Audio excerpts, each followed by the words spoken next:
18 से अधिक उम्र के लोगों को फ्री में बूस्टर डोज भी दिया जा रहा है और इसी पर है हमारी खास पेशकश, जिंदगी की 200 करोड़ डोज। बेहद खास पेशकश में हमारे साथ जुड़ रहे हैं, हमारे साथ खास मेहमान भी इस शो में जुड़ रहे हैं। आपको बता दें हमारे साथ खास मेहमान है doctor Sameer Bhati, public health expert हैं और काफी बेहतर तरीके से जो तमाम रिसर्च और बाकी चीजें हैं वो वक्त वक्त पर जी बिजनेस में सामने लाते रहे हैं। डॉक्टर समीर, मैं आपके पास आना चाहूंगा। 200 करोड़ का जो वैक्सीन का दम भारत ने दिखाया है वो छोटी मोटी उपलब्धि नहीं है। जब वैक्सीनेशन की शुरुआत हुई थी तो बहुत सारी चुनौतियां थी, उन पर आप ज्यादा बेहतर तरीके से बता पाएंगे। क्या अभी भी कुछ चैलेंजेस बने हुए हैं? देखिए, उस समय की बात करें तो वो एक डिफरेंट तरह के चैलेंजेस थे। जैसे हमें पता है कि एक बहुत तरह की मिस इन्फॉर्मेशन थी, लॉजिस्टिकल चैलेंजेस शुरू के अंदर रहे थे, शॉर्टेज ऑफ वैक्सीन इनफैक्ट रही थी। तो ये सब इस तरह के चैलेंजेस थे। पर फिलहाल अभी की मैं बात करूं तो अभी जो चैलेंजेस है वो डिफरेंट चैलेंज है। अभी किसी भी तरह का कोई लॉजिस्टिकल इश्यू नहीं है, किसी भी तरह की कोई वैक्सीन शॉर्टेज नहीं है। सिर्फ अब अगर मैं बात करूं तो बूस्टर को लेके उस तरह से उतनी ज्यादा लोगों के अंदर उनको लग रहा है कि जो अभी फिलहाल सर्कुलेटिंग म्यूटेंट्स है वो उतने ज्यादा खतरनाक नहीं है, वो माइल्ड है। तो इस वजह से लोग बूस्टर को लेकर सामने नहीं आ रहे। समीर जी, मैं आपका रुख करूंगा। हमने हाल ही में कोरोना के मामलों में एक तरह का उछाल भी देखा था, सभी ने ऑब्जर्व किया, लेकिन ये स्पाइक जो था इस बार का लोगों को ज्यादा परेशान करता नजर नहीं आया। क्या वैक्सीन वो वजह है जिसकी वजह से लोग कोरोना के इफेक्ट को लेकर मेंटली मजबूत हुए हैं? भारत अगर फर्स्ट और सेकेंड वेव से अगर इसकी तुलना अगर हम करें, उस वक्त तो लोग बहुत पैनिक हो जाते थे। बिल्कुल, बिल्कुल। देखिए, अगर हम बात करें तो उसकी एक बहुत बड़ी वजह हमारा भारत में हमने जिस तरह से देखा कि थर्ड वेव के अंदर भी काफ़ी ज़्यादा इन्फेक्शियस हमारे वेरिएंट्स थे, बट भारत को उतना ज़्यादा इफ़ेक्ट नहीं हुआ। और बाकी हम विदेशों की बात करें तो विदेशों में इसका काफ़ी ज़्यादा इफ़ेक्ट रहा। भारत में जो इफ़ेक्ट कम रहा उसका कारण यही था कि यहाँ पे बहुत अच्छा वैक्सीनेशन ड्राइव रहा है, पहली बात। और दूसरी बात, अगर हम बात करें यहाँ पे अडल्ट पॉपुलेशन के अलावा हमारी 15 से 18 साल के जो बच्चे हैं, उनके अंदर भी बहुत सक्सेसफुल वैक्सीनेशन ड्राइव रही। 12 से 14 साल के हमारा जो एज ग्रुप है उनके अंदर भी वैक्सीनेशन ड्राइव काफी अच्छी चल रही है। और इसके अलावा अगर हम भारतीयों में देखें तो एक अच्छी खासी हाइब्रिड इम्यूनिटी भी बनी हुई है। उनके अंदर नेचुरल इन्फेक्शन भी लोगों को काफी हुआ, इस वजह से एक अच्छी खासी इम्यूनिटी बनी है।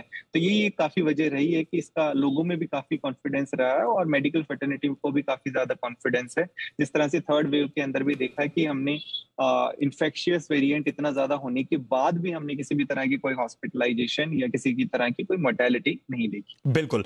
एक चीज और समीर सर समझना चाहेंगे कि जिस तरह से हम देख रहे हैं, जब हम बात कर रहे हैं कि 200 करोड़ डोज, ये जो पड़ाव है, ये पड़ाव जो है वो चीन के बाद हमने पार किया है। और जब ये बात हम कहते हैं तो आम लोगों को या एक देश के तौर पर जब हम समझने की इसे कोशिश करेंगे, इसे डिकोड करने की कोशिश करेंगे, तो ये कितनी बड़ी उपलब्धि के तौर पर देख रहे हैं। और क्या ये एक ऐसी दीवार बनकर सामने आई है जो न सिर्फ हमारे एक कह सकते हैं कि सेहत के लिहाज से हमको एक बेहतर तरीके से आगे बढ़ा रही है, बल्कि हम आजकल देख रहे हैं कि इकॉनमी भी जो स्टैंड अलोन कई सेक्टर उठे हैं, और नौकरियां हो या जॉब सेक्टर्स हो, मैन्युफैक्चरिंग, इन सब में एक तरह से हम देख रहे हैं कि मैन पावर की कोई दिक्कत खास तौर पे आई नहीं है और हमने सब कुछ एडजस्ट किया है। जरा इसको समझाने की कोशिश करें। बिल्कुल, बिल्कुल। देखिए, अगर इस तरह से भारत की हम बात करें तो इनिशियली समय से ही हम लोगों को चैलेंजेस जैसा रहा है। भारत की अगर सबसे बड़ी बात करें चैलेंज की तो पॉपुलेशन को लेकर,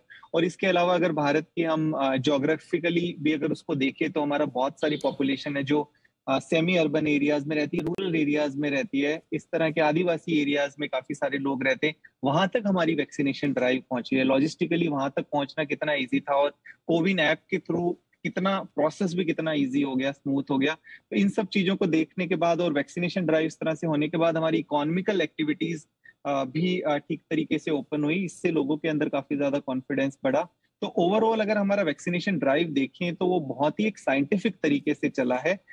वो एक इसका बहुत बड़ा रीजन है कि बहुत ही एक सोची समझी उसके पीछे जो पूरी सोच रही है, पूरा जो विजन रहा है, इसी वजह से हम ये जो 200 करोड़ का डेटा जो है वैक्सीनेशन का जो डेटा है इसको हम अचीव कर पाए। डॉक्टर समीर, एक बार फिर मैं आपका रुख करूंगा। बूस्टर डोज को लेकर हम देख रहे हैं कि लोग थोड़े उदासीन हैं। क्या इसकी वजह है और क्या वाकई फिलहाल नीड ऑफ द आवर जो किए जाने की सबसे ज्यादा जरूरत है ताकि लोग ज्यादा से ज्यादा संख्या में बूस्टर डोज लगवाएं? देखिए, बूस्टर डोज की उदासीनता की अगर हम बात करें तो इसके कुछ कारण है, जिसमें से एक प्रमुख कारण है कि एक तो लोगों को भी लगता है कि कोविड अभी हमारे बीच में से चला गया है, तो इस वजह से वो वैक्सीनेशन को लेके, थर्ड डोज को लेके सामने नहीं आ रहे हैं। और इसके अलावा सेकंड रीजन है, लोगों को लगता है कि ऑलरेडी हमको 2 डोज लग चुकी है और एक बार हमें नेचुरल इन्फेक्शन काफी लोगों को हो चुका है, तो ये भी एक कारण है। और काफी सारे लोगों का ड्यू था जनवरी फरवरी के अंदर, उस टाइम उनको नेचुरल इन्फेक्शन हुआ था क्योंकि ओमिक्रॉन काफी ज्यादा इन्फेक्शियस था, तो उनकी जो डोज थी वो 3 महीने के बाद लगनी थी। तो वो एक ऐसी युवा कैटेगरी है, वो काफी ज्यादा वो सामने नहीं आई है। बूस्टर पे भी अगर स्पेशली मैं बात करूं तो हमारा जो एल्डरली एज ग्रुप है, उन लोगों ने काफी उत्सुकता से इसको लगाया है, हेल्थ केयर वर्कर्स ने भी इसको लगाया है, पर जो हमारा यूथ है उसमें अभी काफी ऐसा एक एज ग्रुप है जिनका अभी ड्यू हुआ है पर नहीं लगा है। पर इसमें 2 अच्छी बातें हुई है, उसके बाद वैक्सीनेशन हमारा बूस्टर काफी इंप्रूव हुआ है, जिसमें से पहली बात, जो उसका गैप है वो कम कर दिया गया है। जो कि पहले आपका सेकंड डोज के बाद 9 मंथ का गैप था, वो अब 6 मंथ हो गया। तो इसके बाद हमारी काफी एलिजिबल पॉपुलेशन हो गई है, और जैसा अभी आपने भी बताया कि उसमें अब काफी संख्या बढ़ी है और लोग बूस्टर को लेके अभी सामने आ रहे हैं। और इसके अलावा एक जो सेकंड था, जिसमें फ्री ऑफ कॉस्ट, पहले हमारी सिर्फ एल्डरली लोगों के लिए ये फ्री ऑफ कॉस्ट अवेलेबल थी, या ये हमारे जो हेल्थ केयर वर्कर्स थे उनके लिए, बट अभी सभी हमारी जो एडल्ट पॉपुलेशन है उसके लिए फ्री ऑफ कॉस्ट अवेलेबल है। तो इसके बाद भी इसकी जो है काफी ज्यादा संख्या बढ़ रही है। बट इसमें मैं दर्शकों को सिर्फ यही बताना चाहूंगा कि देखिए, चाहे आपकी नेचुरल इम्यूनिटी हो, हाइब्रिड इम्यूनिटी हो, या वैक्सीन एक्वायर्ड इम्यूनिटी हो, एक समय के बाद वो आपकी जो एंटीबॉडीज लेवल है वो डिक्लाइन होना शुरू हो जाता है। तो जो भी अब एलिजिबल पॉपुलेशन है उनको बूस्टर डोज लेना अनिवार्य है। बिल्कुल बिल्कुल बिल्कुल, बहुत बहुत शुक्रिया करेंगे डॉक्टर समीर हमसे जुड़ने का।